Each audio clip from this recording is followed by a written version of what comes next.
We have found that our guests are so excited when they pick their new set that sometimes some of the inherent features of the set are overlooked. Having not seen them or remembering them from our display model, some of these features meant to enhance the furniture are sometimes mistaken for defects. Here are some of the most common. Distressing on wood.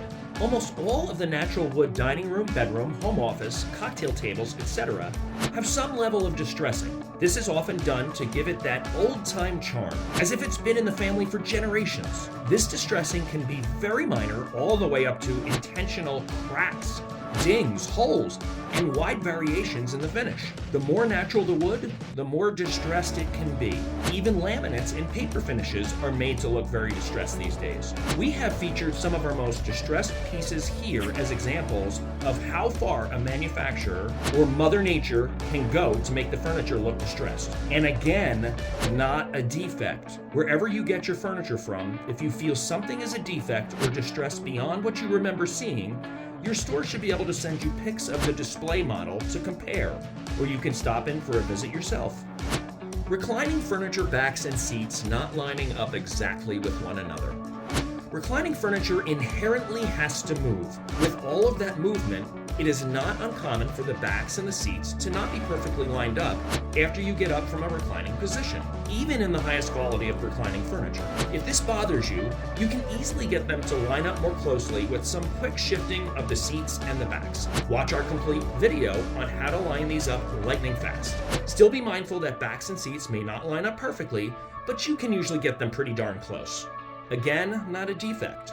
New stationary upholstery features commonly mistaken for defects. Brand new seat cushions can sometimes come overstuffed since they are made to break in over time. This is called crowning. This results in some gaps where the cushions meet where they rest on, also known as the seat deck. These gaps will go away over time, but are a sign of a higher quality piece. The backs have just the right amount of fiber fill in them that they are supposed to have. As time goes on, the backs will flatten out a little bit, especially where people sit the most. This is normal. Watch our video on regular maintenance, which shows you how to fluff those backs up pretty much back to their original puffy state. Many sofas and sectionals come with welting or piping. In 90% of the furniture out there, this welting is not totally straight. It is not uncommon for it to be a little wavy. Here are pictures of many of the typical sets showing the wavy welting. Again, a feature, not a defect. It is also important to note that it is normal on reclining and stationary sets to start showing more wear on the seats and backs that get the most use. Refer to our regular maintenance blog and video for tips on how to keep that furniture looking better longer. These are some of the common features we get calls on. If you are unsure, your furniture store should be more than happy to take a look at some photos to assess whether it's a feature or something that needs further attention.